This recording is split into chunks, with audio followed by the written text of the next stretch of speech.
Hey, thank you. Oh, you'll have to forgive me. This is my first time ever doing something like this.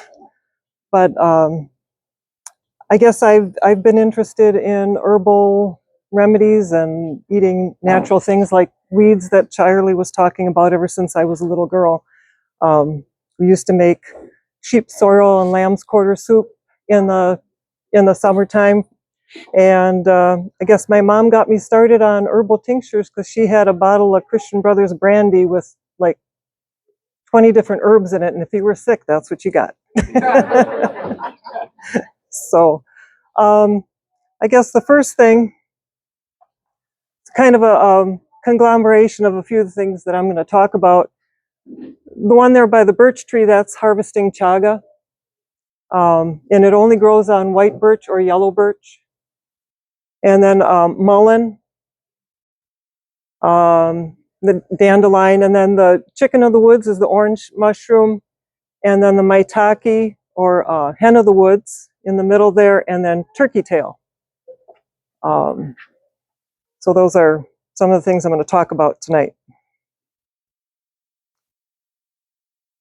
Chaga, after we harvest it, then you want to let it dry. And I used to pound it apart with a hammer and a screwdriver to try to break it apart. It's really hard.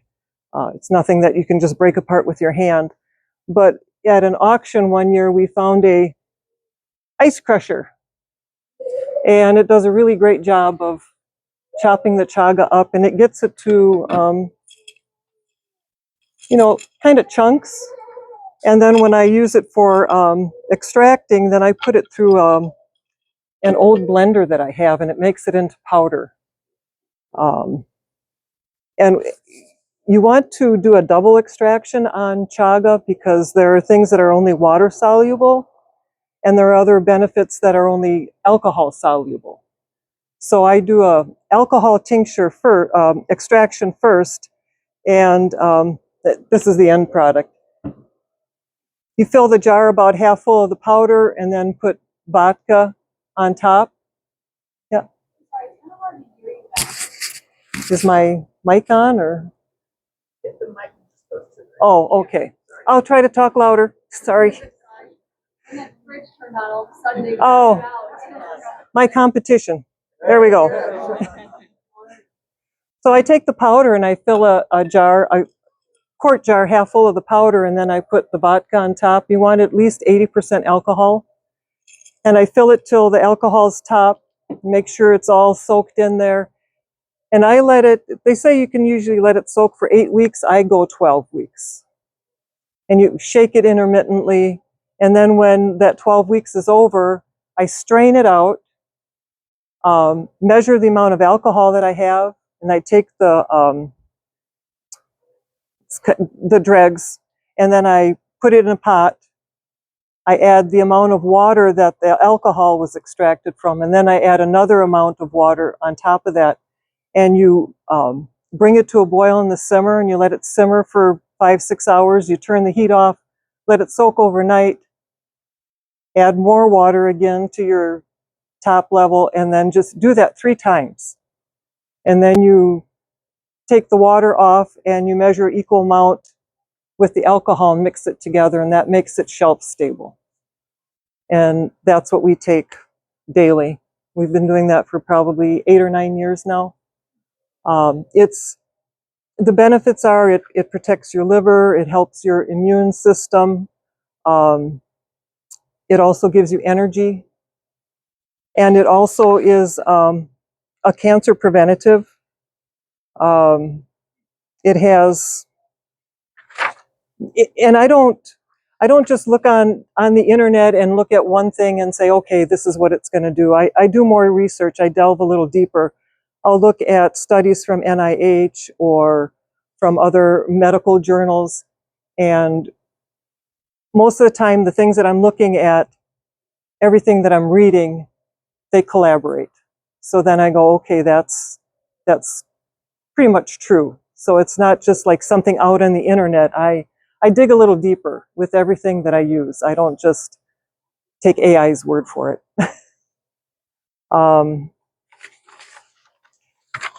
And then when I have the leftovers from the double extraction. There's usually quite a bit because I typically do like 6 quarts at a time, so that I don't have to do it very often because it is time consuming. So then I'll put the grounds in containers and I'll freeze it. And in the summertime, I'll take a package out and I'll recook it and keep straining off the liquids, and I'll put it in the fridge, and every day we'll have like a half a glass of that to drink in the afternoon, before 3 o'clock, because it does give you energy. And I'll put a little bit of honey in it and maybe a little bit of cream, because you want a fat that helps absorb it better.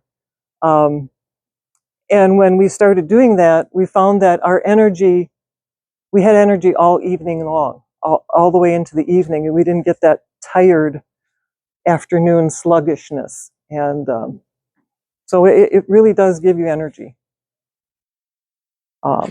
Any questions about the chaga? And I'll move on to, okay. When you harvest the chaga, you don't take all of it, you leave some there, correct? Correct. You want to leave at least a third to a quarter on the tree. It doesn't kill the tree if you take it off, but it does regrow. As long as the tree is living, it'll keep growing, and you can come back years later and harvest more. The one tree that I've been harvesting from probably 3 times already, so I let it go like 3 years, and I'll go back and there's another big chunk and I'll take some more off. If you find a tree that's dead and that's on there, it's typically not good to use. They say the benefits aren't there anymore. We did have a tree fall down this year that had a really large chunk of chaga on there, but it fell like the day before, so I knew it was just freshly dead, so we harvested everything that we could out of that tree because it was dead. So, yeah. So this is chicken of the woods, is the orange, and then hen of the woods, or maitake. This was one day's harvest.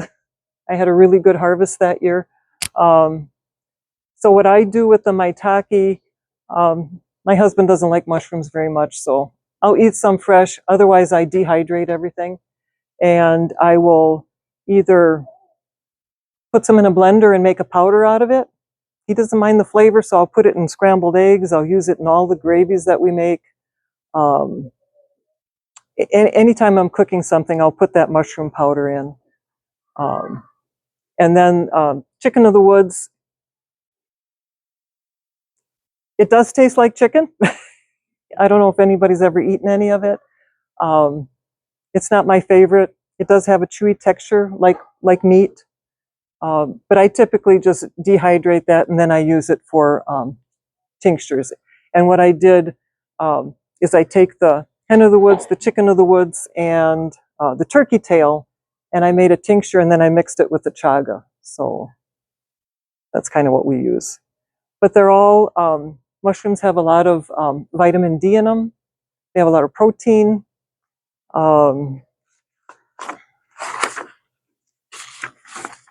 They also have a lot of cancer support. They help with diabetes and blood sugar management. They're good for your heart.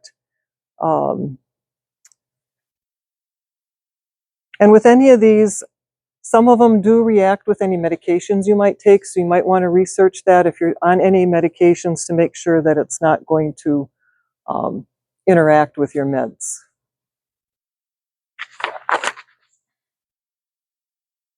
Yeah, they're anti-inflammatory, they're antioxidant. Like chicken of the woods, it's antibacterial, antifungal. They don't have any cholesterol, so you don't have to worry about that.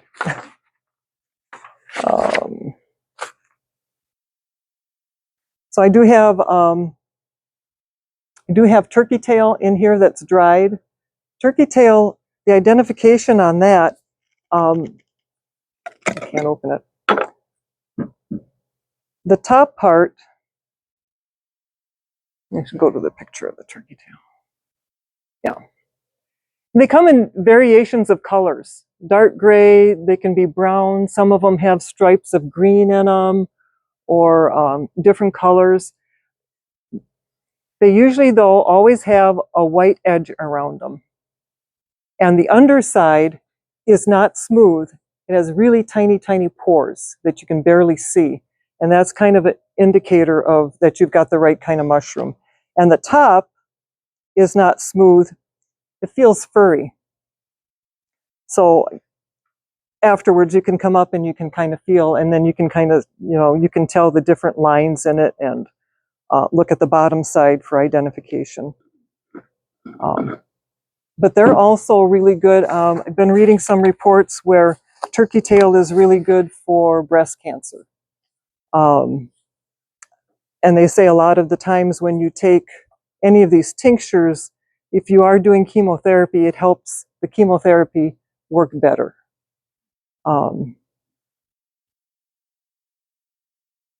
But they're just all very healthy, a lot of benefits for your gut and for antioxidant, anti-inflammatory. Yeah.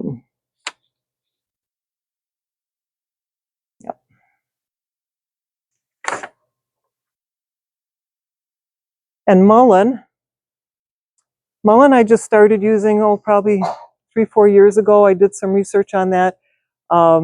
That's really good for lung health. People who have COPD, or if you've got a cold where you've got a lot of congestion, drinking either mullein tea. I make a mullein, an oil-infused mullein extract.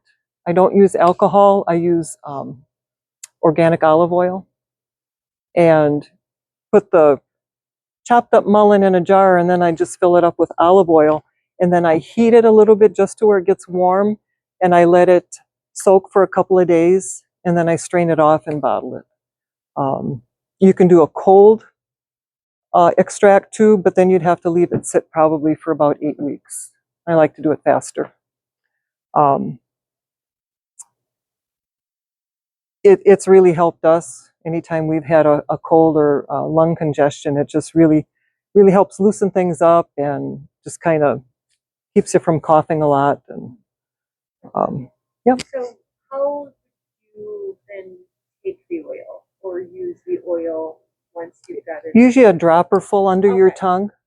Or people, if you don't like the flavor, there's really not much of a flavor. It's kind of, you taste the olive oil and maybe a little bit of a weed flavor, but not much. It's mild. If you don't like that, you can put it in your tea. Yeah. So, yeah. Yep, I do. I dry the leaves and I crush them up, and we drink tea too, and it has the same effect, helping your lungs. On the internet, I've read, we don't do it, but you can actually wrap the leaves like into a cigar and smoke it.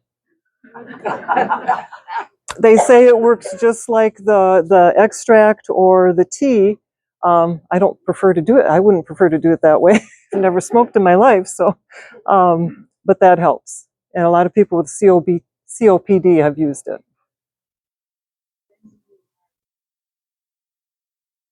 Okay, so mullein is a biennial. The first year, this is what it looks like. The second year, it sends up its stalk, and you can also use the flowers, the little yellow flowers, but they don't bloom all at the same time. So it tends to be tedious to pick. I'll pick them if they're there, but otherwise I don't worry about it too much. The flowers, I don't have little kids anymore, but they say the flowers really make a good earache oil for dropping into ears. So I harvest, like on the first year plants, I kind of harvest in fall. You don't want to take all the leaves from the plant because it's going to be putting nutrients into the root for next year. In the spring, then I'll harvest in the spring for the second year plant. Where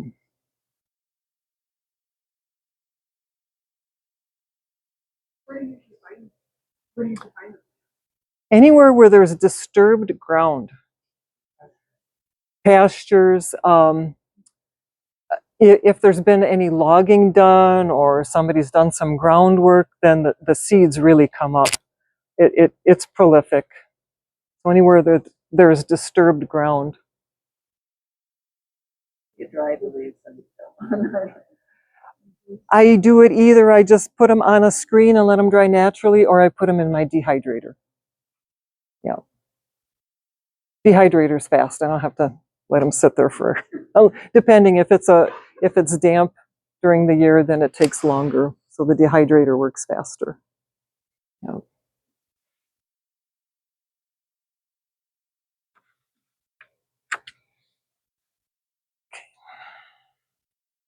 And of course, the good old common dandelion.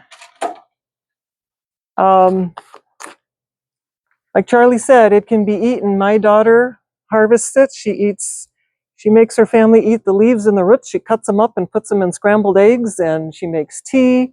I've made dandelion tincture. It's supposed to be good for headaches. But yeah, you can eat the leaves fresh, like for a salad. I've not eaten the flowers. Just haven't gotten there yet. But yeah. And then with the mullein, go back. I did make a tincture. I took the stem and the roots. So that's what's cooking in here right now. And then I'll be using that also. And then I do have turkey tail in alcohol cooking yet. It's not ready to take out yet. But yeah, and dandelion has lots of nutrients and prebiotics, so it helps your gut microbiome. It does have a diuretic effect, so it can kind of flush out waste if you eat that. It's good for your liver. Our daughter has non-alcoholic fatty liver problems every now and then, and she found that when she's doing dandelion and burdock root, she doesn't have any trouble with issues with her liver. So, and it actually took care of her migraines too, because I asked her, I says, well, how are your migraines? She goes, I haven't had them for a long time, and that's because she was doing the dandelion and the burdock. So, I kind of wrap it up. That's it. Anybody have any more questions? Question on chicken in the woods. Supposed to dry a little bit when it gets a little bit older. Okay to harvest it and dry it yet? Dehydrated? I do, because I'm not going to eat it. So for a tincture, I think it's okay. You don't want to wait till if it keeps staying that long, it gets pretty buggy, and then it starts turning white. I don't take it past that point. I always try to make sure that it's at least not buggy. It doesn't have worms in it. So. Tail, is it good if the underside isn't white? I'll still use it if it's just a little tan. If it gets starting to be too dark, I won't use it. And it's not anything you're going to eat. This is just for either making tea or a tincture. Because you can make tea out of that too and drink it. Is it still good? Yeah. Yeah. As long as it's not too dark. Yeah. Yeah. It's best if it's really nice and white and fresh, but if it's just starting to turn a little bit, it's okay. I've run across patches where they're already starting to get kind of buggy in where it's attached to the log. Then I don't take those. Do you have a recipe for the mullein? Do you have a recipe for like how you actually do it? I could tell you. So it's kind of the same with the mullein. You just pick it, dry it. I crumble it with my fingers till you can look at the texture here, and then I'll fill it half with the jar, and then fill the rest till it just covers over it and it's good and soaked in olive oil. And then I just heat it gently. You don't want to get it to boiling. And then I just let it soak for a couple of days, and then strain it, like through a cheesecloth or some other real fine mesh. Is that what you wanted? Yeah. Oh, yep. Or You can just take the dried and make tea too. That works the same.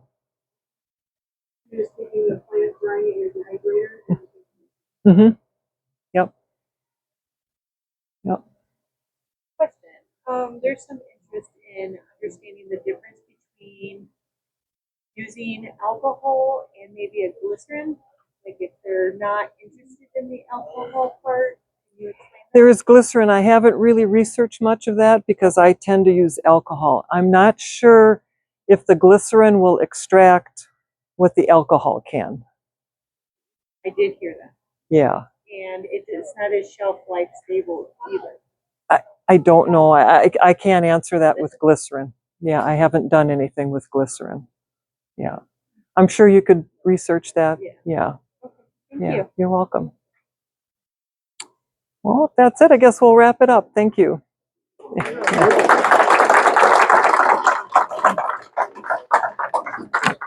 like to make